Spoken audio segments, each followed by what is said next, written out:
Oremos ao Senhor. Deus Pai Todo-Poderoso, maravilhoso, Senhor, é estar aqui na Tua presença. Maravilhoso, Senhor, é poder a cada domingo aprendermos mais da Tua palavra. Abençoa, Senhor, toca no coração do pregador, nos nossos, Senhor, para que a mensagem seja recebida e aplicada de acordo com a Sua vontade. Em nome de Jesus, nós oramos. Amém.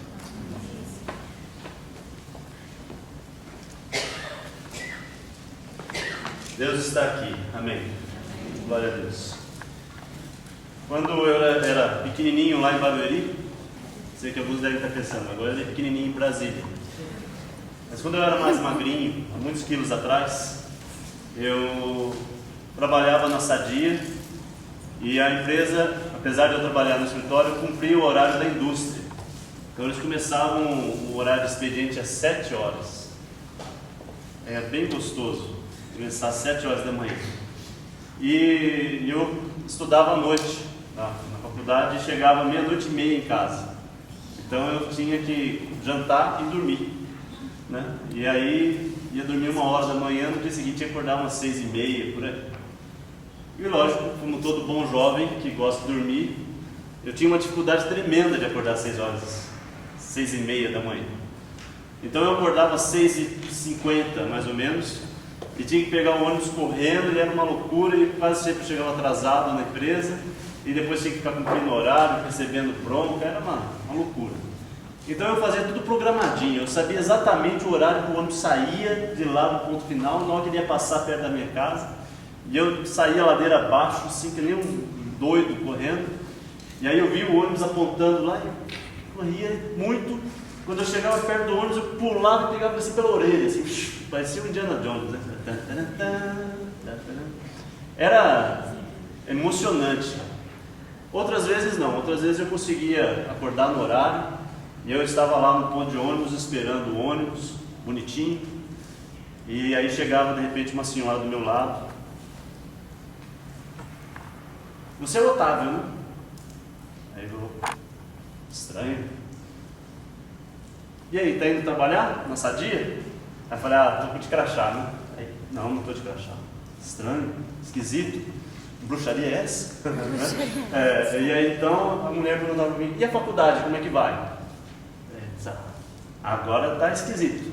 A mulher sabia meu nome, que eu trabalhava na Sadia e que eu fazia faculdade. Ela sabia um monte de coisa de mim.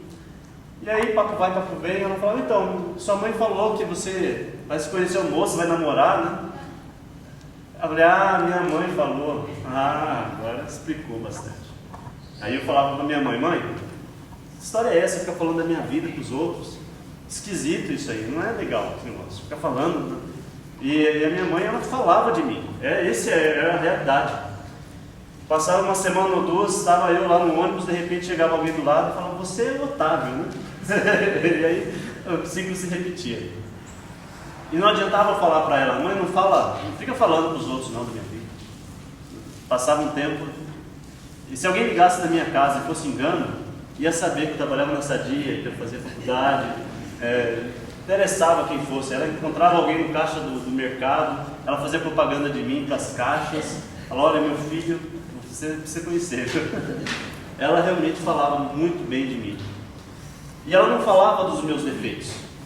Ela não falava que eu era machista, que eu era egoísta, ou preguiçoso. Esses defeitos todos ela não falava para as pessoas. Ela só falava das minhas conquistas. E eu acho interessante isso daí. É curioso. Porque se alguém sabe dos meus defeitos, essa pessoa era minha mãe. Ela sabia todos os meus defeitos. Mas ela não falava dos meus defeitos para as pessoas. Ela estava interessada em fazer... de aumentar, não sei, ela sentia alegria em falar das minhas conquistas. Otávio, o que isso tem a ver com o crescimento da igreja?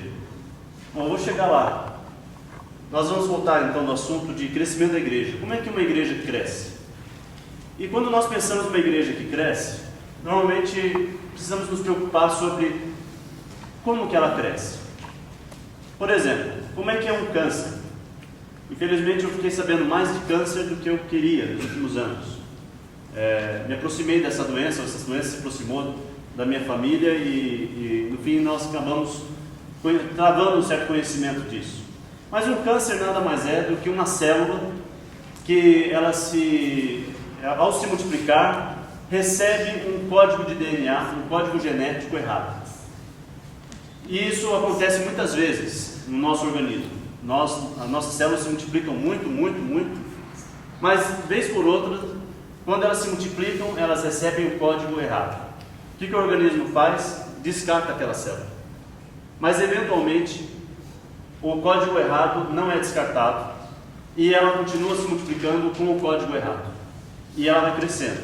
E aquelas pequenas células, aquelas pouquinhas, vão se tornando em centenas, em milhares, em milhões. E então aquilo começa a se alastrar pelo corpo. E ela se multiplicar não é bom. Ela se multiplica, ela cresce, mas ao invés de ser para a saúde do corpo, ela cresce para a destruição do corpo. Ela cresce para um problema. A igreja pode ser assim também. Se você olhar na história da igreja, na história humana, na história antiga, você vai encontrar momentos em que a igreja cresceu, e cresceu muito, mas cresceu errado. E aquilo foi um câncer. Por isso houveram as cruzadas. A igreja forte, a igreja grande, a igreja poderosa, mas a igreja sem Jesus. A igreja separada do que Deus queria para ela. O que aconteceu? Tragédias. Se você pegar na história da Idade Média, se você pegar na história recente, talvez você pegar na semana passada, nessa semana, você encontre igrejas crescendo muito, mas infelizmente não para a honra e glória de Deus, mas pelo contrário, até para a desonra. Então nós devemos nos preocupar qual é o código genético desta igreja, porque nós não temos nada a ver com as outras, não porque nós não gostemos delas ou não queremos ter nada com elas, mas nós estamos preocupados em honrar e glorificar o nome de Deus. Nós estamos preocupados em qual é a igreja que nós estamos criando junto com Jesus. Qual é a igreja que Jesus está edificando e que nós estamos junto com Ele? Como é que é essa igreja? Essa que nós fazemos parte. Qual deveria ser o código genético desta igreja? Como ela deveria ser de fato? Deveria ser de acordo com os preceitos de alguns homens, com algum líder carismático, ou deveria ser de acordo com certos preceitos já estabelecidos por Jesus, que é o dono, o criador e aquele que edifica a igreja? Em Atos 2:42, nosso irmão Saulo leu, o trecho diz sobre uma série de qualidades de uma igreja que se iniciou, e foi o dia que iniciou a igreja. O reino de Deus foi inaugurado naquele dia. Volte um pouco em Atos 2, no versículo 37, vamos ler o 37, o 38 e o 39 também. Na verdade vamos ler o trecho um pouco anterior. Eu vou ler o 36 inclusive. A pregação de Pedro. Portanto, que todo Israel fique certo disso. Este Jesus a quem vocês crucificaram, Deus o fez Senhor e Cristo. Quando ouviram isso, ficaram aflitos em seu coração e perguntaram a Pedro e aos outros apóstolos: irmãos, que faremos? Pedro respondeu: arrependam-se e cada um de vocês seja batizado em nome de Jesus Cristo para perdão dos seus pecados e receberão o dom do Espírito Santo, pois a promessa é para vocês, para os seus filhos e para todos os que estão longe, para todos quantos o Senhor, nosso Deus, chamar. Com muitas outras palavras nos advertia e insistia com eles: salvem-se desta geração corrompida. E os que aceitaram a mensagem foram batizados. E naquele dia houve um acréscimo de cerca de 3.000 pessoas. 3.000 pessoas. Volte comigo, lá em Jerusalém, há 2.000 anos atrás. Naquela cidade, talvez com poeira no ar, ainda era de manhã. Pedro fala que era cerca de 9 horas da manhã, quando ele iniciou o discurso. Ele deve ter terminado com umas 9h30 para 10 horas. A cidade estava em festa, era a festa de Pentecostes. Sinais maravilhosos Deus já tinha operado ali.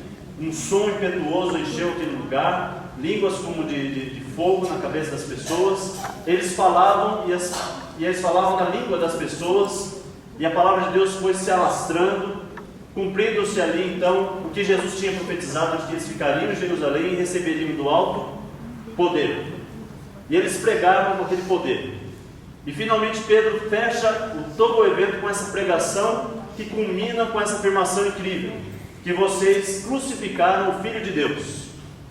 O Evangelho puro. Os nossos pecados fizeram com que Jesus fosse para a cruz, e Ele morreu pelos meus pecados, pelos seus pecados, pelos pecados daquelas pessoas todas. E então houve uma grande comoção no lugar. E eles ficaram aflitos, os corações todos compungidos, apertados. E aí o que eles fizeram? Choraram bastante? Provavelmente. Mas eles fizeram uma pergunta: Pedro, o que nós fazemos então, Pedro? Agora que você nos trouxe essa revelação incrível, que o amor de Deus foi tamanho que Ele deu seu Filho unigênito para que morresse por nós, para nós não perecermos. Pense no clima que estava ali. Clima de arrependimento, clima de alegria, de saber que agora eles teriam acesso a Deus. Um clima de que tudo que eles fizeram agora vai ser deixado de lado. E eles vão iniciar uma nova vida. Eles vão confessar seus pecados e eles vão se batizar. E de repente 3.000 pessoas estão preocupadas e elas respondem ao chamado de Pedro: o que fazer, Pedro? E Pedro responde: arrependam-se, sejam batizados e recebam o dom do Espírito Santo. E o que as pessoas fizeram? Todos levantaram a mão e falaram: aceitamos. E estavam dentro da igreja. Foi isso que elas fizeram? Não. Elas foram batizadas e naquele dia foram acrescentadas à igreja. Fizeram parte da igreja. Se coloca no lugar daqueles 120 discípulos, agora preocupados em batizar 3.000 pessoas. Cumprindo o que Jesus falou: ide por todo o mundo, fazer discípulos de todas as nações, batizando-os e ensinando-os a guardar todas as coisas. Eles tinham agora uma responsabilidade, 120 pessoas, tinham a responsabilidade de ensinar e cuidar e fazer com que 3.000 pessoas fossem acrescentadas à igreja. Esse era o clima, esse é o momento. A cidade no alvoroço. Olha que confusão que deve ter sido, que complicado que deve ter. E nós podemos pensar assim: olha, se eu fosse o Lucas, talvez um escritor mais preguiçoso, depois deles terem aceitado e serem acrescentados à igreja, eu poderia terminar assim: e foram felizes para sempre. Estava bom, aceitaram a Jesus, se batizaram, está resolvida a coisa. Mas Lucas é um grande historiador. Ele sabe que agora não é o fim da história. Estamos no capítulo 2 de Atos.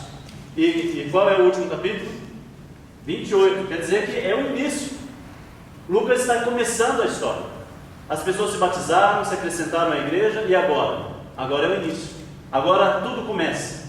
E então a igreja inicia-se, e inicia desse jeito aqui, que aparece no versículo 42. Como o Saul já fez a leitura, eu quero pegar só alguns pontos principais desse texto. As qualidades que aparecem aqui sobre essa igreja, como que ela é? Como que é essa igreja? Ela perseverava na doutrina dos apóstolos. E eu vou até ser um pouco mais rápido. Eu gostaria de começar com vocês uma espécie de comparação, um checklist, né? Vamos ver, será que essa igreja, que nós fazemos parte aqui em Brasília, ela confere com as características dessa igreja lá em Atos 2,42? Essa igreja que acolheu 3.000 pessoas, muitos que vieram de fora de Jerusalém, de fora de Judá, de fora de Israel, de todos os cantos do Império Romano. Tem gente de todo lugar. E eles precisavam cuidar dessas pessoas. Eles precisavam fazer com que essas pessoas fossem aptas a receber a palavra de Jesus e espalhar a palavra de Jesus. Mas eles não tinham onde dormir, não tinham onde comer. Como é que vai fazer com essas pessoas agora? E um grupo pequeno de discípulos era responsável